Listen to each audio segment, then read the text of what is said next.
Labour Party, somebody from the SNP. And I think the viewers like to see that actually we can challenge one another, but in a positive way.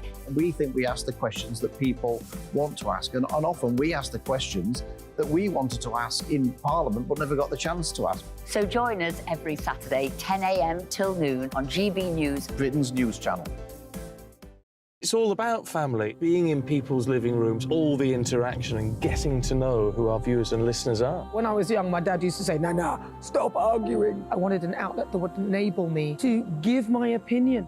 People are going through a really hard time right now, and I know that you don't feel like you're being listened to by the establishment. I came to GB News because it's the People's Channel, and I want the audience to have their say on the events of the day. We're dynamic. We do something different. Democracy shows that the wisdom of the nation is in its people. I get to travel to find out what the story is from a personal perspective. The British people aren't fools. We know when we're not being told the full story. We've got to work out how Britain moves forward from this. It's the best country in the world. The establishment had their chance. Now we're here to represent your views. Britain's watching. Britain's watching. Britain's watching. We're proud to be GB News, The People's Channel. Britain's news channel.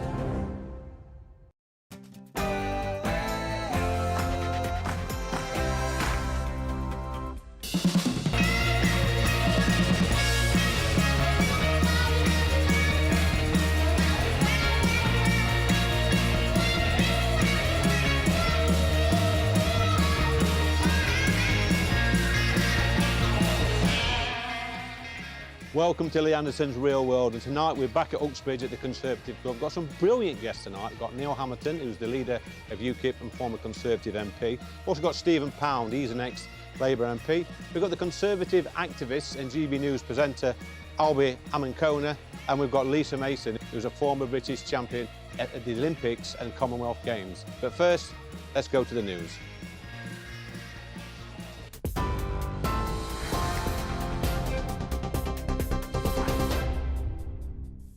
I'm Lisa Hartle in the GB Newsroom. More schools may be forced to close due to a particular kind of concrete that's prone to sudden collapse. Abbey Lane Primary in Sheffield is one of over 150 in England at risk.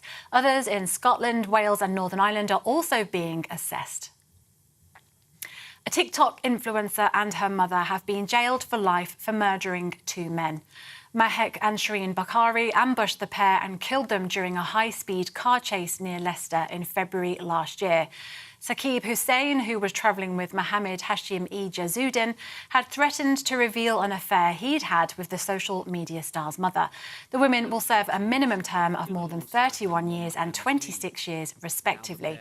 Janine McKinney, Chief Crown Prosecutor, spoke after the trial. Throughout the investigation and trial, we have seen continued lies and deceit from the defendants as they tried to evade responsibility for the killings. They showed complete disdain for the lives of their victims, and they showed little remorse for their actions.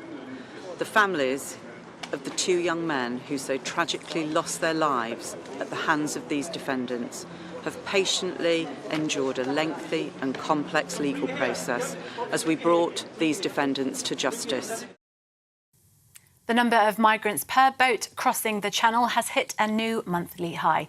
More than 5,000 people made the journey in August in 102 boats. That's an average of 53 people per vessel. The overall number of crossings is around 20% less than this time last year. Another wave of rail strikes has hit services across the country. Members of the ASLEF union are staging a 24-hour walkout, leaving many trains without drivers. The rail delivery group describes the action as unnecessary, but the union says the government is refusing to make a reasonable pay offer. The dispute, which started over a year ago, remains at a deadlock, with no talks planned and no sign of a breakthrough. The UK's economy performed better during the pandemic than previously thought, and it bounced back to pre-COVID levels almost 2 years ago. That's according to new figures released today by the Office for National Statistics. By the end of 2021, the economy is believed to have been 0.6% larger than it was in 2019. Estimates previously suggested that it had shrunk. The figures paint a more optimistic picture of the economy, despite prices rising at the fastest rate for 40 years. This is GB News across the UK on TV, in your car, on digital radio and on your smart speaker by saying play GB News. Now it's back to Lee Anderson.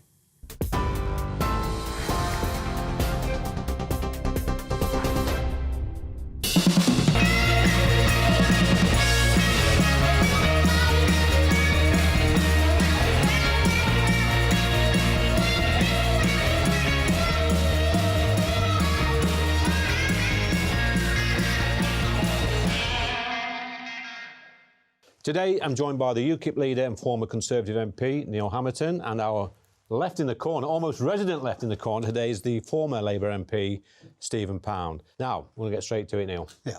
Notting Hill Carnival. This week, we've seen scenes of depravity. The streets being used as toilets. We've seen young men running around with machetes. In any other part of the country, these people would have been arrested and locked up. Is it time now to either cancel this event altogether or to move it to a safer venue? Well, I certainly think the nature of the event needs to change. When it started off, all those years ago when I was a young lad, it was a joyous celebration of real diversity. But now it seems to me to have been polluted by the violence which has become endemic in London. And knife crime doesn't just occur in Notting Hill. We know that Sad Khan has lost control of crime in London altogether, and knife crime is at record levels. But Notting Hill has changed out of all recognition as well since the carnival started. Now it's a millionaire urban hipsters paradise, whereas when it started, of course, it was a centre where lots of people of West Indian origin in particular lived. Notting Hill isn't like that anymore. So I think there is a good case for moving it.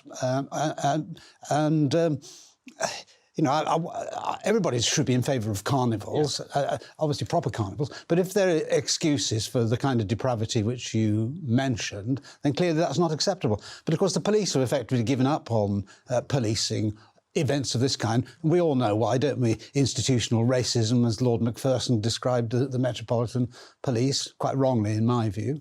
But if the police start to recover their own confidence in policing and move back to treating people equally regardless of their skin colour, and that means cracking down on people with ethnic minority backgrounds I can see as well. Stephen Pound in the background is chomping at the bit here. He wants to come in. Stephen, has Mayor Khan lost control of London? Look, there's a different issue here, Lee. You're talking about the Notting Hill Carnival. Now, this is my part of the world, and I know that earlier on when Neil talked about the area changing, he's absolutely right. It was known for the Christie murders when I was a lad. But look, what about the Notting Hill Carnival? There are two Notting Hill Carnivals. The Sunday, what they call the Family Day, is marvellous. It's singing, dancing, food, fancy dress, costumes, absolutely lovely. Monday is a descent into Hades, when you've got police officers being bitten, machetes are being waved around in the air, horrible things are happening. So I don't think we can relocate it, but I think what we have to do is to maybe shrink it a bit, truncate it a bit, because the Family Day on the Sunday is as good as you could hope for. Should we cancel the Monday? Well, I have to say that's what I'm looking at, Neil? Well, that seems like a good compromise, doesn't it? I'll go with that. But I was in London on Sunday night at GB News, and coming out of the studio, of course, I saw crowds of people, very well behaved. Some rather extraordinary sights, I must say. It's amazing how much flesh can be shoved into very short and skimpy outfits. But it looked like a family outing. You could see lots of kids around as well with the parents or relatives. And I don't think anybody will object to that. But as you say, the sort of events that we saw on the Monday are completely unacceptable in any civilised society. I'll never go back at Stephen, because Stephen, I think he sort of dodged the question a little bit first time round about Mayor Khan. I think he's lost control. He's very quick to celebrate this event, which you quite rightly say is a good event on the Sunday, celebrating all different cultures from different backgrounds, etc. But he's not very quick to denounce the behaviour that happened on the Monday. Why is that, Steve? Well, mostly because it was only a day or so ago. But look, the reality is he hasn't lost control of London. He may have lost control in some people would like to think that he's lost control, particularly on ULEZ, which we'll probably be talking about later on. But it's the Metropolitan Police. Now, the Mayor of London... Police Commissioner? Yeah, you can't micromanage the police force. What we've now got a police commissioner who has a totally different attitude. Now, look, when Bernard Hogan-Howe was the commissioner, was the head of the Met, I spent the whole day with him on the the Carnival in the command centre down at the school there. And I have to say, I was amazed, I was astounded by the way the police were being encouraged to actually go with the flow, to take the knee. Is the behaviour, though, Stephen, of the people, a minority of people at this Carnival, is it getting better year on year or worse year on year? Vastly worse. Yeah. Well, who's to blame for that then? Is that Khan? No, it's not Khan. It's a lack of a proper intervention and policing. But is he not responsible for the police, Khan? He is, but as I said, you can't go down to sergeant level, as the Mayor of London. You've got your opinion, I've got mine. I know Neil's got his opinion. My opinion's yours. Yes, that's a sensible opinion, I think. Let's talk about ULEZ. That got rolled out this week. It's ULEZ week, by the way, and people are up in arms. We know now that the data that Khan's been using doesn't support the expansion of ULEZ. People are rebelling. We're seeing cameras being damaged with paint, being torn down, being covered up. Is it time to scrap it, Neil? Yeah, it should never have been imposed in the first place. It seems to me that what it lacks is any sense of proportion. We know from the Imperial College study that you just mentioned that the improvement in air quality that's supposed to come from this is about 3%. So it's neither here nor there, really. And yet the costs that are imposed upon people who are ill-fitted to meet them, white van man, elderly people who can't afford to change their vehicles, etc., is going to be enormous. It's always the people at the bottom of the income heap who seem to suffer the most from these green zealot ideas. And if this had been introduced over a long period of time with moderate charges to begin with, I don't think people would necessarily have objected. But £12.50 a day is clearly ridiculous. If you're on a pension and you can't afford to change your car and you need your car because you may be disabled or whatever, or have some disability. Stephen, it's a fair point. £12.50 for a pensioner per day is a lot of money. Dick Turpin wore a mask on the highways when he was robbing people. Is Mayor Khan right? Well, hang on a second. When the Conservatives introduced ULEZ and when Grant Shapps, the Secretary of State for Transport, wanted to expand its way out of London, the idea that the Mayor of London was actually the secondary figure here. It was being pushed by the then Conservative Mayor. But look, there's a couple of problems here. Talk about today, Stephen. Yeah, talk about today. We're talking about Shirley Rodriguez, the Deputy Mayor of London, who actually queried and tried to get the professor from Mile End College to actually recalibrate the data that they had. And I think there's a real problem here with the actual data about how efficacious it really, really is. I think ULEZ in central London makes a lot of sense. I think ULEZ in outer London, in Bromley, Bexley, Hillingdon, Ealing, I'm not convinced by it. And I think that the rollout has been far too quick and it hasn't been done with the people. It's not been done with the grain of the people. It's been done against the grain. And that's the problem. And we saw that in the by-election. For me, as somebody who works in London and travels to London on a weekly basis, is the underground, the fumes that come out the underground. Why isn't Khan tackling that? Well, he is. I mean, if he was sat here, he'd give you chapter and verse about all the filtration systems that they've introduced, particularly they've introduced it on the Elizabeth line, on the Jubilee line, and they're rolling it through the rest of the system. But the problem is we do have, you're admitting, Lee, that we do have an air pollution problem in the city, in London. And I think everybody accepts that now. And it's not just, the individual cases that we know about. But the question is, what do we do about it? But what really gets my goat about this is that if you're rich... Back to my question, is £12.50 a lot of money for old age pensions? Of course it is, but if you're a toff and you can afford to pay £12.50... Well, hang on a second. No, Lee, here's the problem. If you're that rich, you can actually drive in and out of London in your roller or your Bentley. Poor people. Yeah, exactly, but the point is, what is it doing about air quality control? If you're going to say that if you're rich enough, you can pollute the atmosphere, how does that make the case for clean air? 3%. It beats me. 3%. So Khan actually said this week that the pollution in London was damaging children's lungs. Rubbish. Now, do we expect a whole wave of families now coming forward to sue the mayor for damaging their children's lungs? Well, I don't see how you could sue an individual for that. I mean, they, or an organisation. Yeah. Well, I'm not even sure what organisation you could actually sue for that. But the reality is to actually prove the causal linkage between that and somebody's lungs being damaged would be very, very difficult because it's in the generality. But he's using that as an excuse to expand. He's talking about thousands of people in London, and the data there is incontrovertible. The data as to what the cause is controversial. But we're not talking about pea super fogs here, are we? No, we're not going back as we had when every house in London burnt coal back in the early 1950s. when people talk about air pollution, we're talking about minute quantities, and making a minute change in a minute number at vast cost seems to me to be wholly disproportionate. So yes, we all want cleaner air. Okay, guys, I'm going to wrap it up now, because now is probably my favourite part of the show. Yes or no quiz. This is a chance where we get two politicians, ex-politician, to answer 5 questions, yes or no. There's no scurrying out of these answers, gents. It's a yes or no. At the end, you'll get a chance to qualify at least one of the answers you're giving. So, number 1, to you, Stephen. Has Mayor Khan been 100% truthful with the public over the ULEZ expansion? Next question, please. That's a... I can't score if that's a 0. Neil? Yes, of course. What, he's no, I don't mean no. No. He said yes. Yes. He said yes, OK. Well, at least he's answered the question. Question 2. Should the Notting Hill Carnival, in the interest of safety, be moved to a different venue? Neil? Yes. Stephen? Yes. Number 3. Do you think Donald Trump will be the next president of the United States? No. No? Well, I think he's got a very good Yes chance. or no? Yes, I'll say yes. Okay. Then. Yeah. Number 4. Should the UK make repatriation payments to countries affected by slavery? No. No. That's a clear answer. Last question, number 5. Neil, should the BBC licence be scrapped? Yes. Stephen? No. Well, that's very interesting. I mean, Stephen, you really struggled on the first one.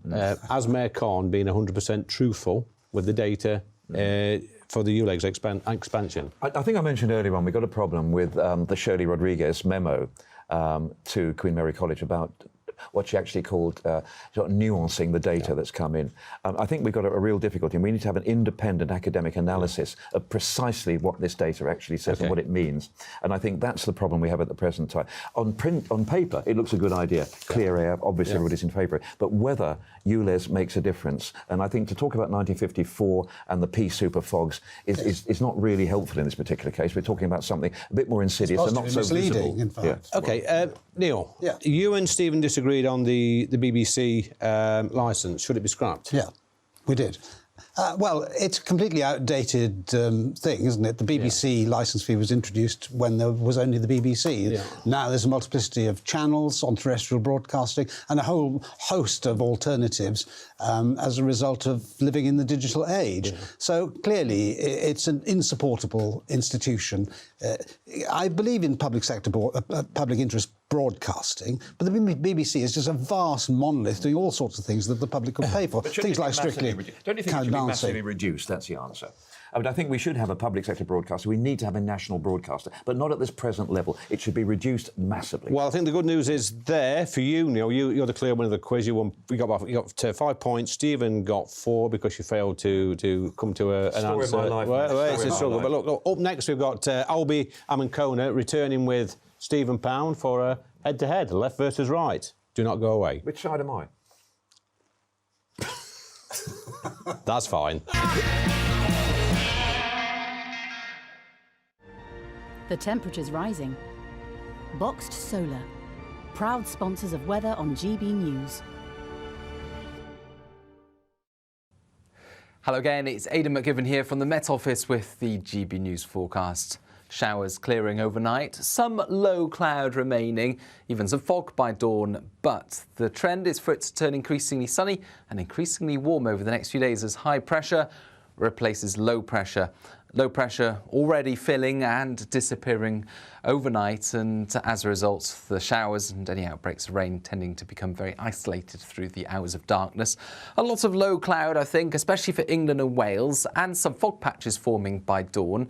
But the clearest skies will be across northern Scotland. Here, temperatures dipping close to freezing in some of the most sheltered spots, single figures widely. Further south, it's a mild night, and again, there'll be some low cloud and mist as we start things off. But that will, through the morning, lift and it will break up. Eventually, we'll see some sunny spells break through. I think still some cloud remaining, still some showers across England and Wales, but not as many as recent days. There'll be plenty of fine weather on offer and it will feel warmer. 26 Celsius there, the high in the southeast, low 20s widely elsewhere. And into Sunday, again, a bit of a slow start, some mist and fog first thing, especially for southern parts of the UK. Breezier further north with some outbreaks of rain for the north and northwest of Scotland. That tends to ease later in the day as sunshine develops widely across the country in time for the start of next week. And as that happens, temperatures rise. The temperature's rising. Boxed Solar, proud sponsors of weather on GB News.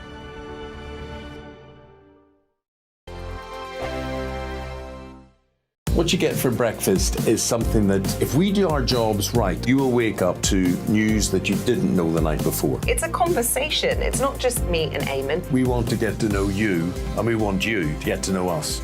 From 6, it's Breakfast with Eamon and Isabel. Monday to Thursdays on GB News, Britain's news channel. Westminster is going around in ever-decreasing circles, followed by the media. Britain is broken. How on earth did we get into this mess? But more importantly, how do we get out of it? Join me at 7 p.m, Mondays to Thursdays on Farage, here on GB News. We will have open, rational debate. We've got to work out how Britain moves forward from this. Join us here on GB News, the People's Channel. Britain is watching. When the news happens, it happens here. And really important breaking news. Breaking news this morning. On TV, radio and online, the news starts here on Britain's Newsroom. All the biggest stories and the answers that you need from across the UK and beyond. Join Britain's Newsroom from 9:30 on GB News. The People's Channel, Britain's news channel. Join me, Patrick Christie's Monday to Friday, 3 till 6. We tackle the day's news agenda like you've never seen before. It's high tempo, high octane, the most controversial topics and the best guests. You will not be able to take your eyes and ears off it. I'm not afraid to ask the questions that you really want answered. 3 till 6 p.m, Monday to Friday on GB News, the People's Channel, Britain's news channel.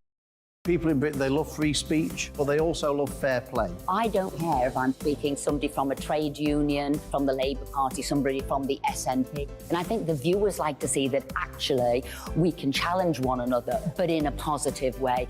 We think we ask the questions that people want to ask, and often we ask the questions that we wanted to ask in Parliament but never got the chance to ask. So join us every Saturday, 10 a.m. till noon on GB News, Britain's news channel.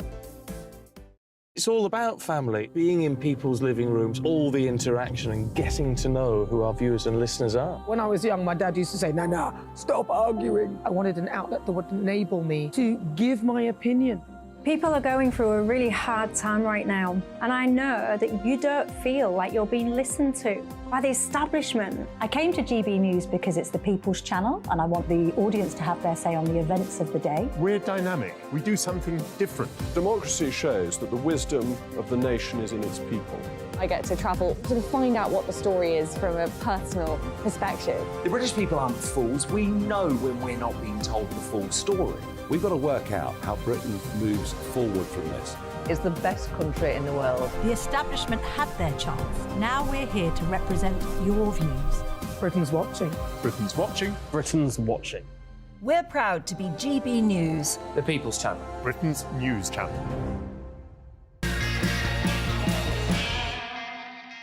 Welcome back, and now it's time for Right versus Left. And today we've got GB News favourite Albie Amankona, along with former Labour MP and secret Tory Stephen Pound. Shut up. Right, guys, let's get straight to it. Albie, thanks for coming on today. Thanks for having me. Look, we've seen the behaviour of a Spanish FA official a few weeks back, where he inappropriately kissed the striker, I think it was a Spanish female team, who scored the winning goal. And there's been such an uproar over this over the past 2 weeks or so, which has really took a shine off the actual brilliant performance of the Spanish ladies. But it asks the question, what is acceptable in public? And it's normally man on woman, let's be honest, unacceptable behaviour. But in this day and age, we spoke to a barmaid earlier in here who sometimes barmaids have to put up with all sorts of nonsense from us men. But usually barmaids are equipped to deal with it. They slap them down, verbally. But are we going too far in society? Are we demonising men? There's a fine line to tread between what you say and what you can't say. Where does it stop? I think there's always a very fine line to tread. You said what you say and what you can't say. Yeah. Now, in this instance, down in Australia, in Sydney, in the Women's World Cup final, this was not something which this man said to this woman. This is something which this man did to this woman. And I would perhaps suggest that it is not acceptable just to go up to people and kiss them without it being quite clear that that is something which they want you to do. Now, there are some situations where there's nothing more that you could possibly want from someone else than for them to come up and kiss you. Please don't come up and kiss me, Lee, although I wouldn't mind. But the point is that we've got to be making sure that people are consenting before we're going up to them and kissing them. Yeah. Stephen, you've been around the block a few times, many times. Thank you. Attitudes and behaviours have changed since when you were a young lad in the Navy to what they are now. Absolutely. Well, we very seldom kiss strikers in our football team, I have to say, on HMS Devonshire. But look, Jenny Hermosa has said, and publicly, she said that she didn't consent, she didn't like it, she didn't want it. And I think initially Rubiales, who, remember, let's face it, he played for Hamilton Academicals in this country, you know, heaven knows what he learnt there. But I mean, I think he was being super over-emotional. But the reality is he took advantage of the situation. Whether it was emotional or not, it was out of order. And he shouldn't have done it. And sadly, I think that he should actually step back from his position now. Albie, should he step back? I think we could be looking at a situation where it would be wise for him to step back. I think the way that it's been dealt with has been poor. I think had the situation been dealt with better in the first place, I don't think people would be calling for him to step down. If he had accepted that what he did was wrong from the get-go, I don't think people would be calling for him to step down. You know, it's always the cover-up that gets you, not the crime, as the saying goes. And I think in this instance, the situation has just been handled really poor and it's spiralled out of control. It's a story that's not going away, guys, but I'll talk politics now, Stephen. Socialism. You are a socialist at heart. I thought I was for many, many years until the penny dropped. We can come to that. That's a different debate altogether. But does it work, Stephen, socialism? I think democratic socialism does. The problem with socialism is you're always going to say, what do you actually mean by socialism? People conflate communism with socialism, and they quite rightly say there's not been a society on earth where communism has actually worked. You know, Cuba was not a workers' paradise. The USSR wasn't a marvellous place to live in. But I think if you talk about democratic socialism, you talk about Sweden, you talk about Finland, you talk about countries where you have an inclusive society, a community where, above all, where we work together for the greater good. For me, socialism is not about the individual, it's about what we can do collectively together. You were down the pits for God knows how long. You know you have to look after your mates, you've got to work together. For me, that's socialism. That's socialism. Is that socialism, Albie? I don't think it is. No, look, it's indecent. I think there's a big difference between the democratic socialism that Stephen is talking about that we see in Scandinavian countries, also democratic socialist parties like the modern UK Labour Party, and what you and I might call socialism. You know, countries like Venezuela, what was going on during the Soviet Union, for example, where we saw living standards for those people remain poor, whilst the rest of the capitalist world got a lot more prosperous, where we saw life outcomes in those parts of the world terrible. In more prosperous parts of the world, capitalist parts of the world, people did a lot better. I think that is the difference between socialism and capitalism. We have a situation where we have business, enterprise, but also community and family in capitalist societies, whereas in socialist societies, it's just about equalising outcomes. It's not something I'm for. You see, Stephen, I was sort of brought up in the 70s in a coal mining village. All the men worked down the pit, as you've probably heard my story before, where we hated the Tories with a passion. We thought that all business owners were nasty Tories, you know, that they kept holding money, they wanted to keep us poor. But, you know, fast forward a few years where, you know, I'm an MP now, I get to meet business owners who, you know, on the whole, treat their staff incredibly well. They pay them incredibly well. They're like, a lot of the smaller businesses, the SMEs, are like big families. You know, they have the staff there for 30, 40. We've got one particular business in Ashfield where the chap's been there for 50 years with the same family company. I mean, these are capitalists. Isn't this the perfect answer? Look, what you've got there, what you're describing is those small family firms, absolutely marvellous. I would actually say that in itself is a form of, if not socialism, certainly communitarianism. But if you look at what capitalism does, when Adam Smith wrote an inquiry on the wealth of nations, the first chapter in the Wealth of Nations is about how whenever business people get together, the first thing they do is to try to set up a monopoly. Our water, our gas, our air, our engineering, our shipbuilding, all owned by foreign countries. They're owned by Indians, or they're owned by the French, or they're owned by Germans. Capitalism unfettered is bad for the country. We've got to have some sort of way of bringing things back to control to this country. I think patriotic socialism is better than capitalism. OK, Albie, look at the local business in Ashfield I just mentioned, an engineering firm, been there 100-odd years, family business, fourth generation now.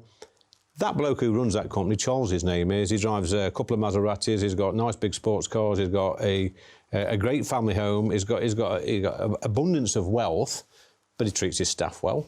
They pay some good wages, he looks after them, it's like a family. Like I say, one member of staff's been there for 50 years, yet the people on Stephen's side of the argument, the Socialists, the Labour Party, whoever, want to tax that man even more, take more of his wealth off him. And I think, well, that man is creating wealth for the people that work for him, surely. Look, I think we've got to find a level of taxation which both promotes business, promotes innovation, promotes people wanting to go out and earn money and do better for themselves, but also collects money to pay for the public services that we need, chiefly, for example, the NHS, things like defence, things where we actually need the state to step in and provide for the people of this country. We've got to find that level of taxation. You don't generate tax revenue from taxing people and businesses to the high heavens in order to equalise outcomes, which we see in socialist societies. How good are the public services in Venezuela? Awful. How good are the public services in Cuba? Not very good. You know, the best public services that we see in the world are in the most prosperous societies in the world, capitalist places like Singapore. I think socialism should be a safety net, but not a comfort blanket. The trouble with comfort blankets is they suffocate you. And I think if ultimately you provide everything, then you have no incentive to actually achieve anything by yourself. That's what socialism is, isn't it? No, it isn't. I disagree. I think democratic socialism is where you can actually let the individual flourish without letting simple, unfettered, bloodthirsty, red in tooth and claw capitalism go ahead and sell off every single thing we've got. Surely, that's responsible capitalism. Well, call it responsible capitalism, democratic socialism. Let's meet in the middle, Lee. Let's, here and now, meet in the middle. I'll be last word. No, I don't think we should be meeting in the middle. I think to say that capitalists want unfettered capitalism and we want all to, you know, plunder the worker, that's not what capitalists believe in. Yes, you do. No, it's not. What we believe in is free markets. We believe in a limited regulatory framework, low taxes, a pro-business environment where individuals and businesses can flourish for the betterment of all society and our public services. There's no meeting in the middle with socialists. Wonderful discussion, that, fellas. Really, really interesting stuff. Look, now we've one of my favourite parts of the show. We've got Wokey of the week, Albie.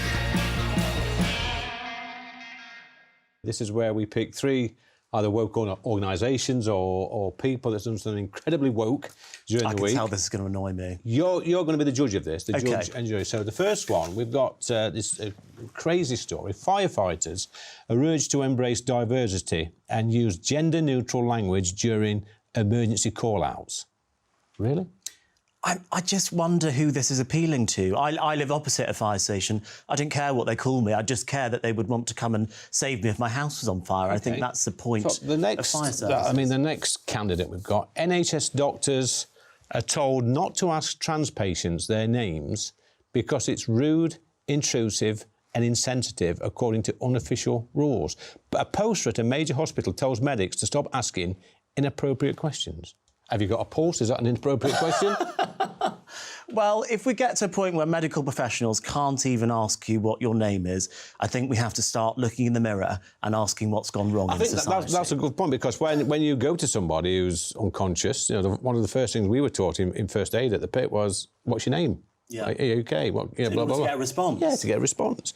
And the third Wokey of the week is James O'Brien. Now, you might ask me why it's James O'Brien. It's because it's James O'Brien. So you've got the firefighters embracing that diversity, and the NHS doctors have been told not to ask trans patients their names because it's insensitive.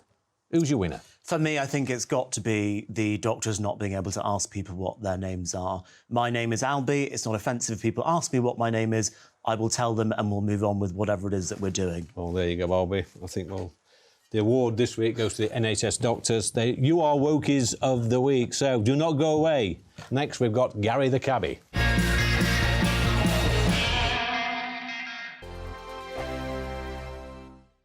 The Live Desk with me, Mark Longhurst. And me, Pip Thompson. It's here Monday to Friday on GB News. From midday, we'll bring you the news as it breaks, whenever it's happening and wherever it's happening, from across the UK and around the world. Refreshing, feisty, but with a bit of fun too. If it matters to you, we'll have it covered on TV, radio and online. Join the Live Desk on GB News, the People's Channel, Britain's news channel. So Jubes & Co, we tackle the issues of the day with real robust debate, both sides of the fence, battling it out with me in the middle with my forthright opinions and views. And often really interesting things happen because you start with a position and then by the end of the debate you find actually, well, I might not have thought about that one. What we need in this country is 2 new political parties. You should maybe think about doing a 2024 calendar. I'm Michelle Dewberry and I'm keeping you company right through until 7 o'clock this evening. GB News, the People's Channel, Britain's watching.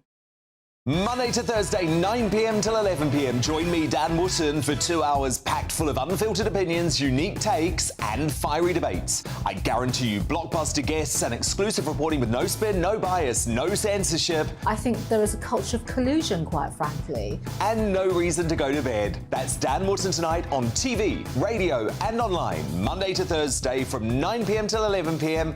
only on GB News, Britain's news channel. In a world of dull and predictable radio and TV shows. Oh, hi. On Mark Dolan tonight, we've got big guests. We drill into the big stories of the day. The show adds up to a brilliant listening and viewing experience. Mark Dolan tonight is the most entertaining current affairs show ever, and that's a fact. That's Mark Dolan tonight, Friday, Saturday and Sunday from 9. Only on GB News, Britain's news channel. Like all families, we have arguments every now and then, but actually we agree on what the mission of GB News is, and that's the most fundamentally important thing. GB News provides the kind of platform that lets all voices be heard. We don't hold back. We're free to say what we really think. Just because some people who live in a tiny little Westminster bubble think that their particular story is important, that's not the most important story for me. And often there will be difficult stories, stories that you won't find on the establishment media. Because what people think in the north of England may be very different to what they're thinking in their home counties. We're going to carry on telling the world what life is really like for households up and down the UK. We love to be in your car, in your kitchen as you're having your breakfast. Whatever you're doing, you are part of the show. If it matters to you, it matters to us. Britain's watching. Britain's watching. Britain's watching. We're proud to be GB News, The People's Channel, Britain's news channel. This show is about real people, and it's time now for a dose of common sense with Gary the Cabbie, who's back after a 2-week vacation. Was it a 2-week or a week's vacation? Week. He's been away in a caravan, and I think that's with Mayor Khan's ULEZ charges. That's probably the only holiday we'll be able to afford for the next few years, Gary. Look, you're a cabbie. You driving in and out of London all the time. You talk to people on a daily basis, hundreds of people. How's it going down? Bad. Yeah? Very bad. Now he's moved it out, he's moved it out to Rainham in Essex, which there's hardly any traffic out in Rainham in Essex, apart from the main road, the A13 going in, which is well away from the residents. You know, I know, and every person who's involved with the ULEZ knows it's nothing to do with the health of anybody. It's to do that TfL are such in a black hole with money, and he needs to gain that money back. Let me just put this another way, Gary.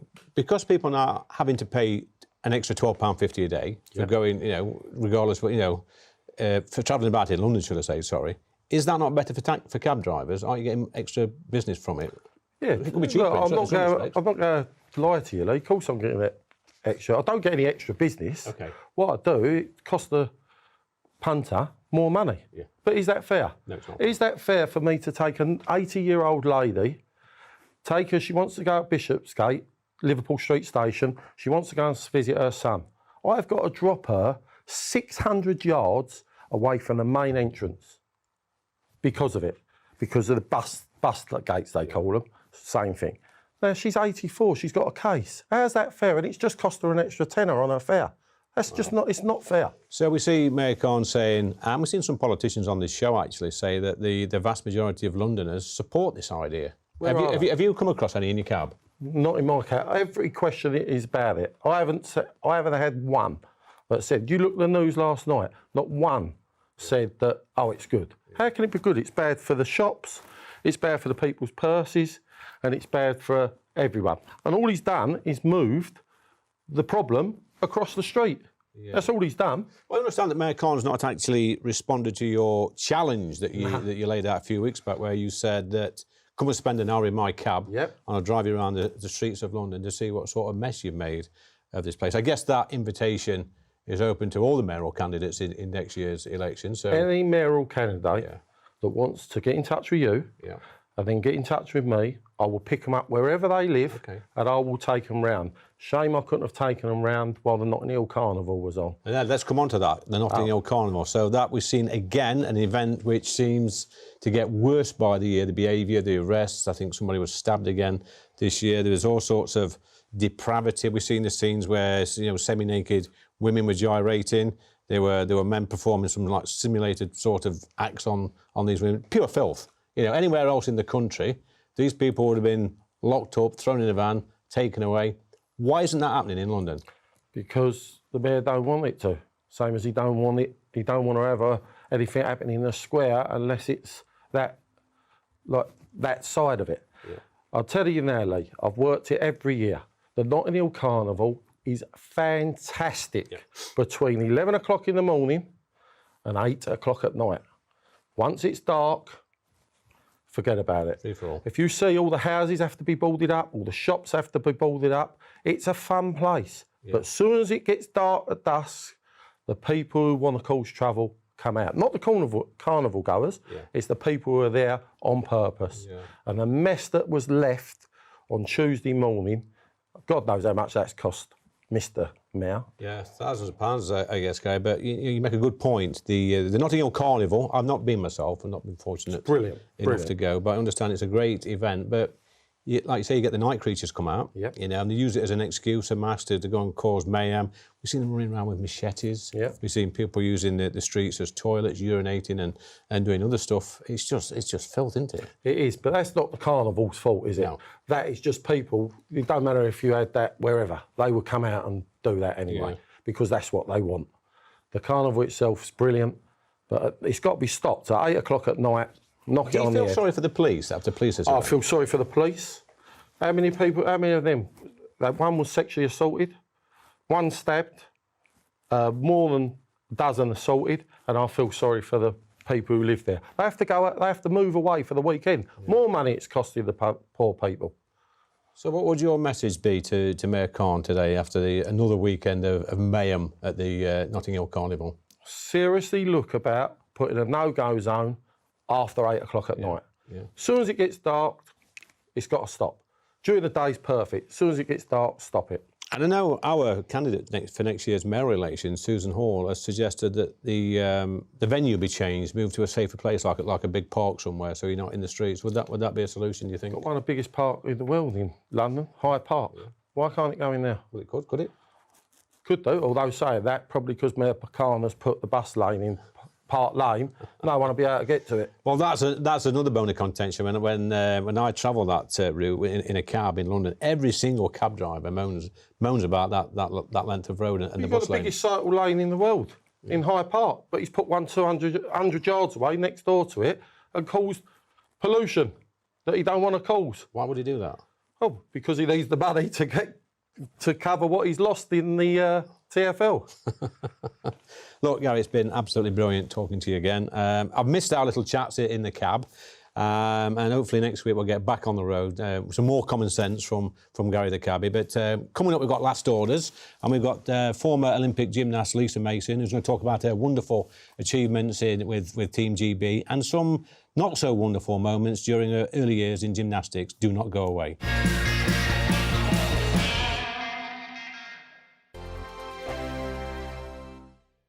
Monday to Thursday nights on GB News. At 6, it's Dubes & Co. 7 o'clock, Farage. At 8, join Jacob Rees-Mogg. And at 9, Dan Wootton Tonight, followed by headliners on TV, radio and online. This is GB News. Now then, Lee Anderson here. Join me on GB News on my show, The Real World, every Friday at 7 p.m. I'm not eating bloody cat. Are you delicious. mental? Open your mouth. OK, here comes a train. Reminds me of the scene in Singing in the Rain. Adam, is that a good one? Whoa! Join me at 7 on GB News, Britain's news channel. Join me, Camilla Tominey, on Sunday mornings from 9:30, taking the politicians to task and breaking out of SW1 to see how their decisions are affecting you across the UK. Bursting the Westminster bubble every Sunday morning, only on GB News, the People's Channel. Britain's watching. Join us every night on GB News at 11 p.m. for Headliners, which is 3 top comedians going through the next day's news stories, which is exactly what you need, because when the establishment has gone crazy, you need some craziness to make sense of it. So join us 11 p.m. every night on GB News, the People's Channel, Britain's news channel. I'm Andrew Doyle. Join me at 7 o'clock every Sunday night for Free Speech Nation, the show where I tackle the week's biggest stories in politics and current affairs with the help of my 2 comedian panellists and a variety of special guests. Free Speech Nation, Sunday nights from 7 on GB News, the People's Channel, Britain's news channel.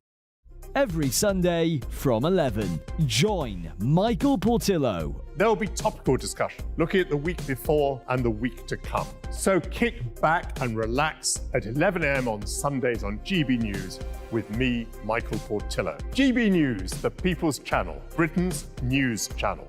I joined GB News because I was sick and tired of not hearing my views being represented, not just mine, but so many people that I knew and spoke to. I just couldn't get my voice out there. I couldn't say anything, I couldn't do anything. Whatever the narrative was, I kind of had to follow it. GB News is there to provide a voice for those who have been ignored by the establishment media. We think different things, we've got a different style. GB News is here to be optimistic and positive about the future. It's real kind of dynamic and flowing, with the audience very much at the heart of it, like a big family. Here at GB News, we talk about the things that matter to you. Hearing the voices from right across our towns and cities, especially our towns. All sides of the argument represented with a heavy dose of opinion. We're on a mission here to make a difference. And the GB News family really is here for you, and whatever time of day you can watch or listen. Britain's watching. Britain's watching. We're proud to be GB News, the People's Channel, Britain's news channel.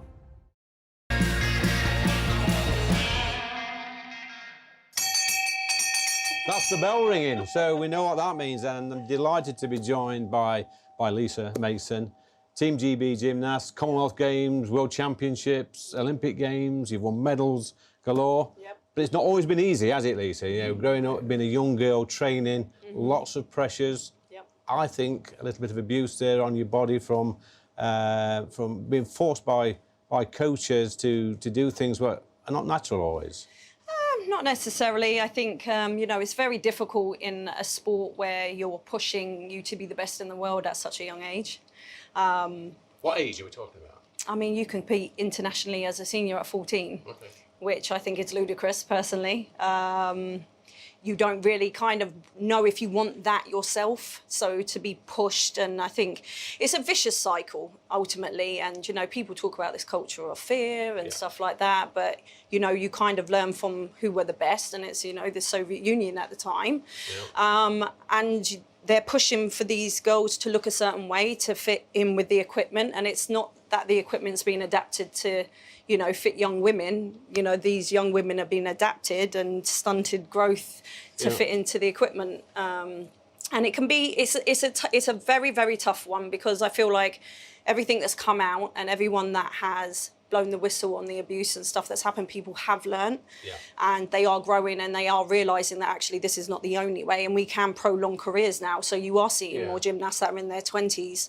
You know, I came back in my 30s and everyone called me crazy, but it can be done with the right coaching and the right mindset. And but that's all well and good, Lisa, but you see, that's the right thing to do, and I know you've been a great advocate for this, but when you've got other countries like your Chinas and your Russias and some other countries who are not doing this, and surely that's giving their athletes an unfair advantage. I mean, China's definitely been one of those countries that have always been the ones to change the ages so their kids can compete at a younger age. It is very difficult because, you know, trying to get everyone to be on the same page so everyone has a fair advantage, it's not the case. And people are disposable in places like China and Russia because they've got thousands of them coming in and they want to be the best and they will do whatever it takes to be the best. So. OK, so let's change sports. Let's imagine that you're an Olympic swimmer. Right. You must have come across many of these young ladies that were winning medals at the same time as you in the Olympics and World Championships and whatever. imagine you've trained from being 3 or 4 year old Yeah. to be the best swimmer you possibly can be. You find yourself at a championships, Olympics, or whatever, and then all of a sudden, from the changing rooms comes this bloke who yesterday was Trevor and now is Tina. He's 6'5". Yeah. He's got feet like barges, and he's going to dive in. And by the time he's dived in, he's done half a length. Yeah. Is that fair? Absolutely not. Absolutely not. I've really been open with speaking about this. I do not believe that this should even be a thing.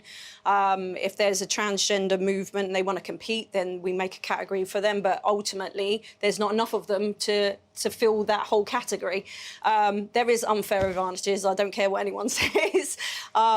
Artistically in gymnastics, trying to get a 6'1" man on a beam, maybe not so much of an advantage, but to literally just grow your hair out, tuck in your bit, and then put on a swimsuit and go, I'm going to be a swimmer and I'm going to race against all of you when I was 500 and something down the list and now I'm #1. Yeah, absolutely, it's ludicrous. And I don't think it should be a case of where they should be allowed to even come into the changing rooms and change openly with, you know, your meat and veg still there. So this is not being transphobic. Absolutely this is not. about fairness, surely, Lisa. Absolutely. I have friends that are trans and transitioning. We have multiple conversations about this all the time, and fair is fair and unfair is unfair. You know, you're not going to put, you know, Evander Holyfield in a boxing ring with a female because he wants to put on a wig and say, my name's Cindy today. You know, it's not going to happen. I just feel like there's so many trans women that want to go into women's sport, and you don't really see trans men that want to compete in men's sport. That's true. And growing up, going through puberty or whatever, a male will develop at a different rate. They become stronger. There's different bone density. They've got bigger lungs. Even the the capacity of your throat to breathe in. It's all different. You know, the biology is completely different between a man and a woman. So when they do present as a female athlete, they are actually just a man competing against women. And for me, it's very much, you know, to transition all the way through with that to become a woman, that takes years, and it's mentally, emotionally and physically draining to do that. So I don't think it's fair when you've got someone that literally wakes up the next week and says, I'm going to be a woman today and I'm going to compete in women's sport. If you're transitioning all the way through, takes years, and you're not going to be doing that. You're not going to have that advantage when you're taking all of those hormone replacements and taking things away, and it's a completely different story. So why aren't there more ladies, more women speaking out about this? Because I see yourself speaking out about it. We see Sharon Davis speaking about it. We see J.K. Rowling speaking about these issues. Why aren't more women coming forward? I think because so many people are scared because they don't want to be cancelled, and I think that's generally the case. You can't say anything in this day and age without someone saying you're wrong, and it's like you have to agree with everybody. This is, you know, the advantage of having freedom of speech.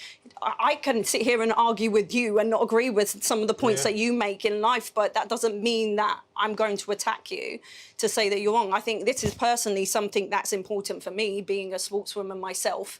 And I know a lot of sports people are on board with the same mindset that I have, but I think so many people are scared to say anything to upset people, because no one ultimately wants to upset anybody.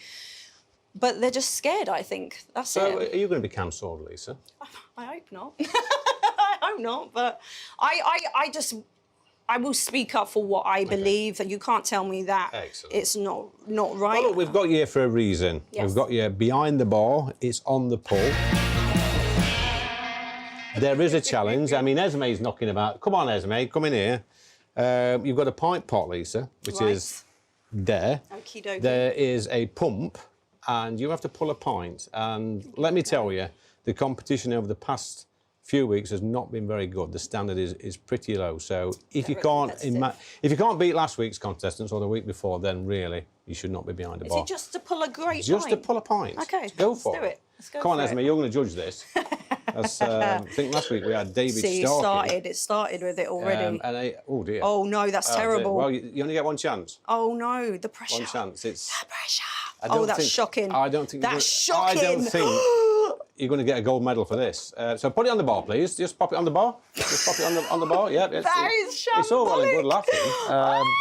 But seriously, Esme, it's no like an laughing, ice cream sundae. it's no laughing matter, is it? No, I don't know what to say. I was expecting good things, so honestly. I mean, before It's the glass. I think before she came on, before we came into the bar, she was telling me she used to work in a pub and then she could pull a pint. Yeah, and, probably the same thing. Yeah, I was expecting great things. What? I mean, seriously, would you get away with serving that to a customer? Definitely not, no. Would Put chocolate fake in it. Would they kick off? So what are you saying then, Esme, out of... Oh, I think that's about the same as last time, so probably about a 5. As high as that? Yeah, well, dear, I would say. Well, I serve it with a smile, I'll be fine. Lisa, what went wrong there? Pressure. Because you built sort of... I'm blaming the glass, so Yeah. I just need a proper old school pint glass. Come on then. You've got You the wanna pint. Come on, let's have it. Come on. I'm blaming Colesberg as well. Let's have a look. Oh, So no. it's not Lisa's pulling gonna be a skills. lot It's better this time, it's I the think. pint pot. It's the glass, I'm telling you. It's glass. Glass. It's not glass. It's glass. Northerners. Look at that. That's better, Esme. isn't You it? see? Yeah. Oh, it's going to be frothy though at the top there. It's a bit frothy, Yeah. but look at the difference, so that's so much better. But I'm Come on. sorry, you've got to go with the first score. Yeah. So That'll be in the we've 7, got I the. think. Where's the blackboard gone? Let's have a look. So we've got 5 for Lisa. Yeah, definitely. We've got 5. So we'll put this board up here. Lisa Mason, gold medalist. Has got 5, and that's fairly poor. That is fairly bad. Poor. So listen, mean- Lisa. Esme, thank you again for letting us use your problem at all, bar. yeah, great as Lisa always. Mason, absolute pleasure. Nice to Thank meet you so much. Thank you for watching Lee Anderson's Real World, and a big thank you to all my brilliant guests tonight. Look, if you've got a pub like this and you want to fill it full of common sense, then please let us know on gbviews@gbnews.com. But next week, we've got the brilliant Conservative MP and good friend of mine, Craig McKinley, got a former Labour advisor, Scarlett Maguire, and the model and former wife of Rolling Stones legend, Ronnie Wood. Her name's Jo, and SAS veteran, Phil Campion. See you next week.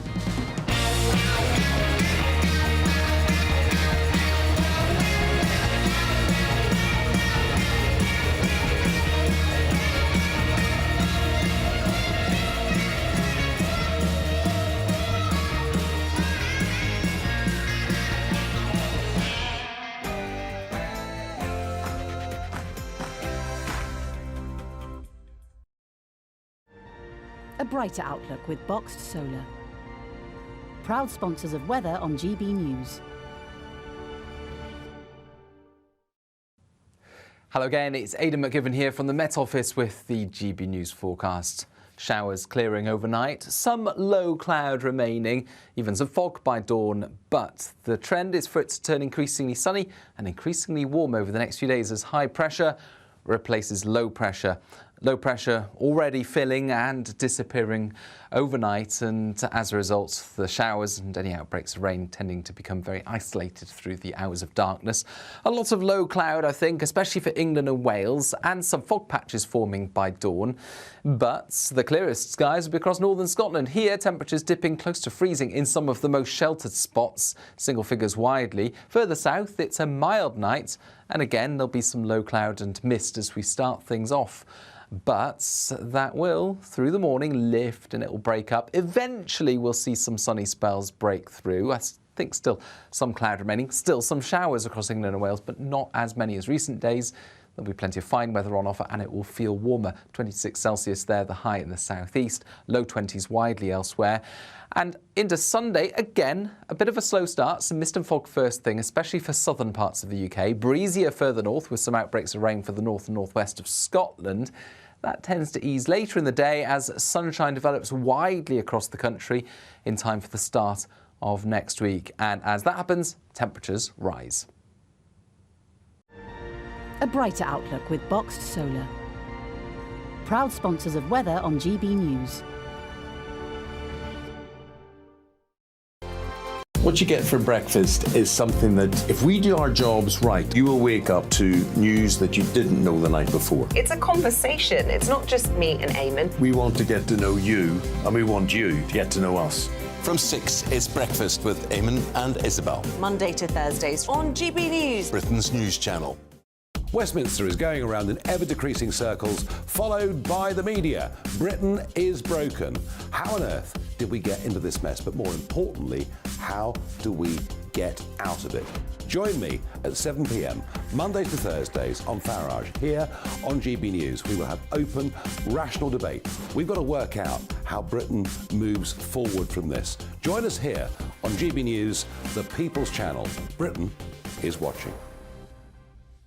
When the news happens, it happens here. And really important breaking news. Breaking news this morning. On TV, radio and online, the news starts here on Britain's Newsroom. All the biggest stories and the answers that you need from across the UK and beyond. Join Britain's Newsroom from 9:30 on GB News. The People's Channel, Britain's news channel.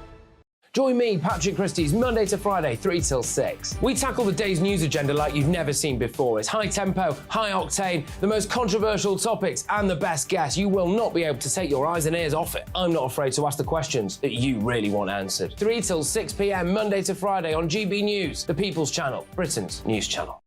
People in Britain, they love free speech.